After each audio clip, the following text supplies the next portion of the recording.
J'ai choisi de suivre ce matin le texte biblique qui est proposé aux églises chrétiennes. Pas l'évangile du jour, mais un passage de Paul dans l'épître aux Philippiens, au chapitre 3.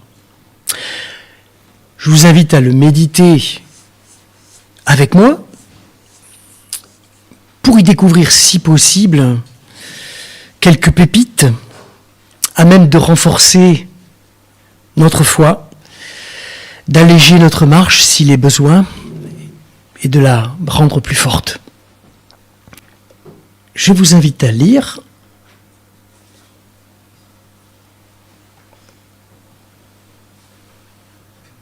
Frères et sœurs, imitez-moi. Nous avons donné l'exemple. Alors regardez ceux qui vivent en suivant cet exemple. Oui, je vous l'ai dit souvent, je le dis aujourd'hui en pleurant. Beaucoup de gens vivent comme des ennemis de la croix du Christ. Ils finiront par se perdre. Leur Dieu, c'est leur ventre. Ce qui doit les couvrir de honte, ils s'en vantent. Eux, ils pensent seulement aux choses de la terre. Notre patrie à nous est dans les cieux. Et celui que nous attendons comme Sauveur, le Seigneur Jésus-Christ, viendra des cieux. Alors il changera notre faible corps pour le rendre semblable à son corps glorieux. En effet, il est assez puissant pour tout mettre sous son pouvoir. Mes frères et mes sœurs très aimés, j'ai très envie de vous revoir. Vous êtes ma joie et ma couronne. C'est pourquoi, amis, très chers, restez fidèlement unis au Seigneur. Jusqu'ici notre lecture. S'il est une parole qui a valu à l'apôtre Paul une réputation plurimillénaire d'homme imbu de sa personne, c'est bien celle-là. Soyez mes imitateurs. Et pour qui il se prend celui-là ? Et d'autres paroles ont définitivement achevé ce portrait de mâle dominant, comme que les femmes se taisent dans l'Église. Mais ça, peut-être une autre fois. Hein. Alors permettez-moi de jouer ce matin le rôle de l'avocat de la défense contre ce traitement que j'estime injuste et qui a enfermé l'apôtre dans le rôle du parfait gourou, imitez-moi. Mais plus encore, je crois qu'il y a dans cette exhortation à devenir les imitateurs de Paul, je crois qu'il y a un chemin vraiment salutaire. Et dans un deuxième temps, nous méditerons une seconde parole tout aussi célèbre et qui est en lien avec la première. Notre cité est dans les cieux. Elle a aussi donné lieu à des interprétations très, très vives. Elle a même fabriqué des modèles d'église très différents. Et nous allons le voir, cette affirmation-là, notre cité est dans le ciel, ne nous ouvre pas que les portes du ciel, mais aussi un vrai chemin à parcourir ici-bas. Alors commençons par l'insupportable « Soyez mes imitateurs ».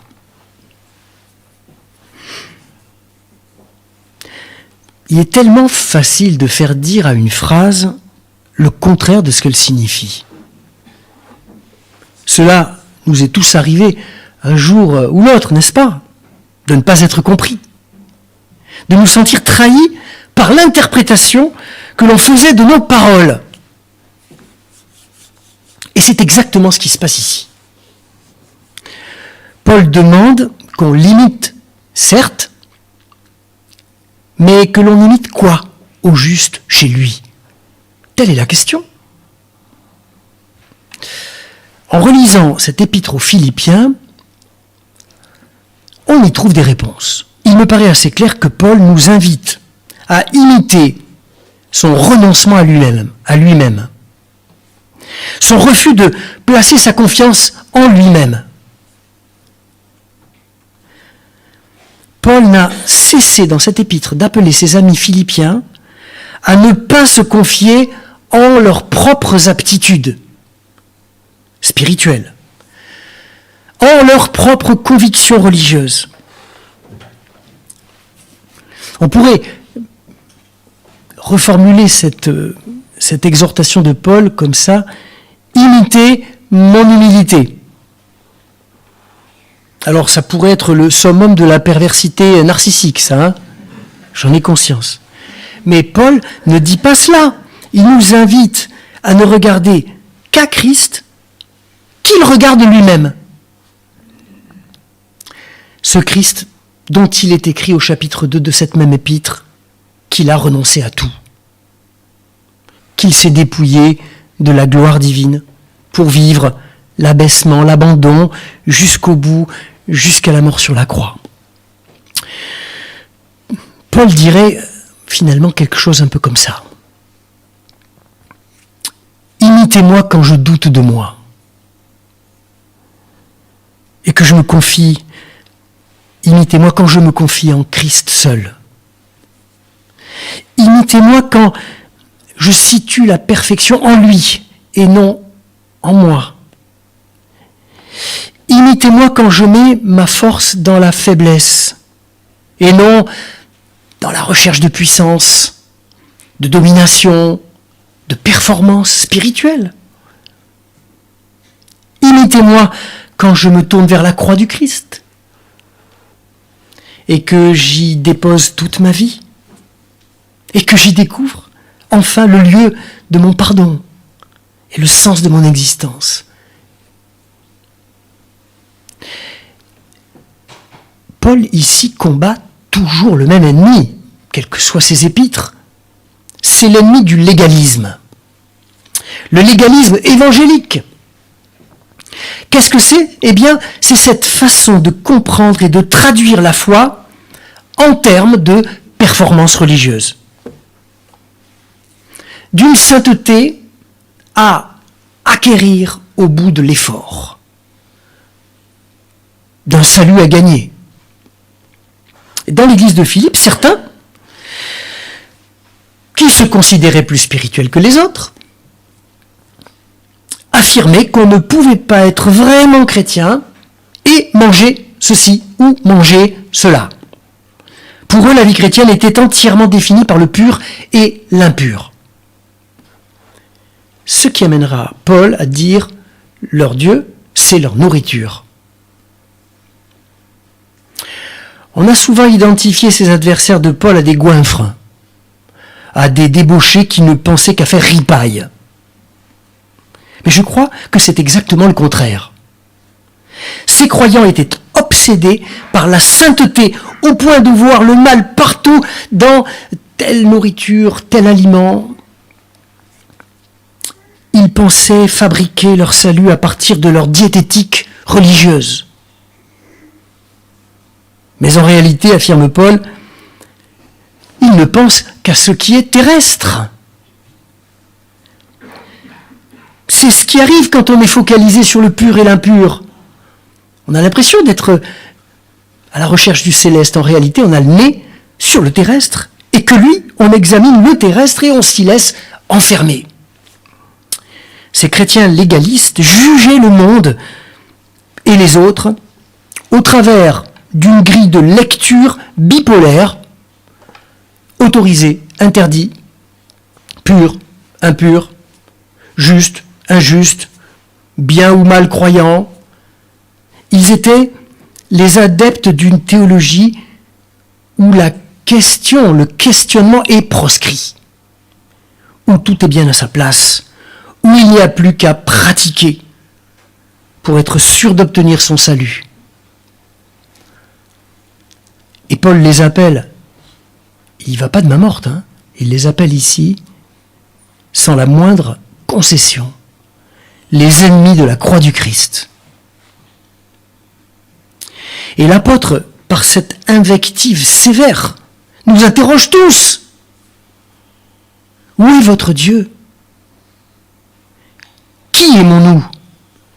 Qui servons-nous ? Et en ce jour d'assemblée générale, Reconnaissez que la question peut être dérangeante. Et Paul va répondre sans la moindre ambiguïté. Qui est notre Dieu ? C'est le Dieu de Jésus-Christ qui nous a libérés de tout et de tous. Pourquoi resterions-nous attachés à nos idées ? Nos idées en grec, c'est le même mot que ça a donné le mot idole. Idée, idole. Pourquoi resterions-nous attachés à nos idées, à nos idoles ? Sommes-nous au service de nos principes sur ce qu'est la bonne Église, le vrai service, la bonne gestion, le bon pasteur, etc., etc. Sommes-nous au service de nos bonnes œuvres, qu'il s'agisse de l'entraide sociale, d'interstice, de ce que vous voulez, ou même de la prière dans un genre plus spirituel. Notre Dieu n'est plus tellement dans notre ventre aujourd'hui, il est plutôt dans notre tête, pour les chrétiens un peu intello, un peu exigeants intellectuellement, ou bien il est dans notre cœur, pour les chrétiens émotionnellement exigeants. Il est peut-être dans nos jambes et dans nos bras, pour les chrétiens sociaux qui s'activent au service des autres. Et on pourrait dire dans l'Église catholique, qui connaît aussi une montée de l'intégrisme, que Dieu se trouve dans le sacrement. Où est votre Dieu, sœurs et frères ? Où est-il ? Et Paul répond, il est sur la croix. Alors certes, depuis, il en est descendu, il a été mis au tombeau, il est ressuscité, mais Dieu reste, pour Paul, fondamentalement le Dieu qui s'abaisse, le Dieu qui se donne, qui se révèle en Christ, dans la faiblesse. La parole de la croix, écrit Paul aux Romains, est une folie pour ceux qui se perdent. Nous prêchons un Christ crucifié, scandale pour tous. Mais pour ceux qui sont appelés, il est Christ, puissance de Dieu. Alors oui, soyons les imitateurs de ceux qui trouvent force et vie dans ce message de la croix, et dans nul autre que lui. Et curieusement, ce message de la croix, qui est très enraciné dans le sol d'un certain Vendredi Saint à Jérusalem, ce message nous ouvre les portes du ciel. Notre cité est dans les cieux, écrit Paul. C'est la deuxième parole. Elle nous plonge dans une tension que les théologiens de l'Église ont appelée la tension du déjà et du pas encore. Nous sommes déjà sauvés, en espérance, mais pas encore libérés du poids de l'existence et du péché. C'est la tension biblique du terrestre et du céleste. Et Paul reformule cette tension du déjà et du pas encore pour contester ceux qui fabriquent leur salut en suivant, nous l'avons dit, les rituels terrestres, les interdits alimentaires.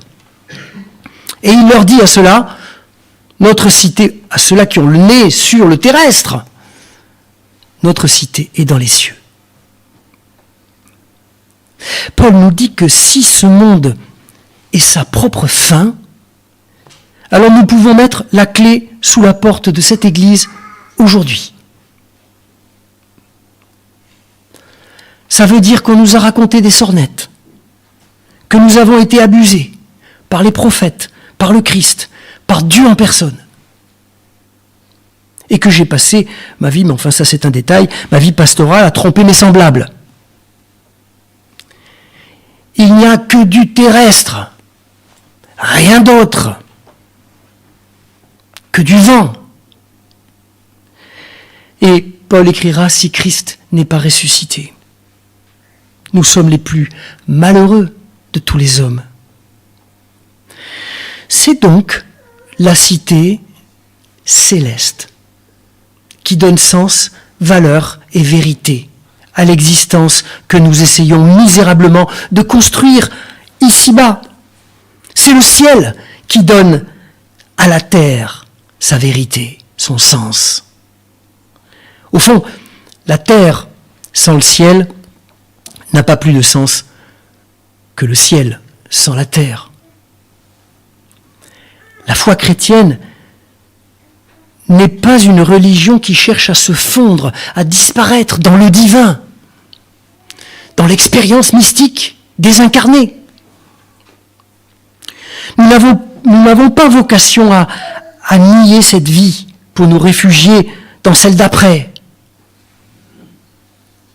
Et si Paul affirme que notre cité est dans le ciel, c'est bien pour rappeler à ceux qui l'auraient oublié que nous n'y sommes pas encore. Nous affirmons au contraire l'importance de cette vie, au cours de laquelle, de 1000 façons, nous sommes appelés à rencontrer Dieu et à le servir. Et c'est ce que nos assemblées générales discuteront aujourd'hui. Et avec cette petite phrase paradoxale et géniale, notre cité est dans le ciel, Paul nous donne une définition de la vie du chrétien. C'est une existence d'attente qui est la nôtre. Nous attendons celui qui seul transformera notre monde. Nos engagements, aussi beaux soient-ils, ne parviendront pas à libérer totalement notre monde de ses violences, de ses limites. Notre vocation chrétienne, aussi belle, aussi riche soit-elle, n'apportera pas le salut à notre monde. Nous bricolons, nous rafistolons pour rendre cette planète plus vivable, plus aimable, notre Église plus accueillante, plus spirituelle. Mais pour ce qui est de la refonte, pour la régénération, pour la transformation, c'est le Christ qui le fera. Changer le monde n'est pas ce que Dieu attend de nous. Il nous demande de l'attendre lui seul, dans la foi. Alors qu'attendons-nous ? Qu'attendons-nous, sœurs et frères, en ce jour très sérieux d'Assemblée Générale ? Un monde, une Église parfaite, dont nous pensons détenir les clés, mais qui en réalité nous échappe complètement ? Ou bien attendons-nous le Seigneur du monde qui vient, du monde nouveau, qui est déjà un peu là, mais pas encore tout à fait, où l'amour du Christ aura banni toute crainte, où l'amour du Christ remplira tous les cœurs. Qu'attendons-nous ? Qui attendons-nous ?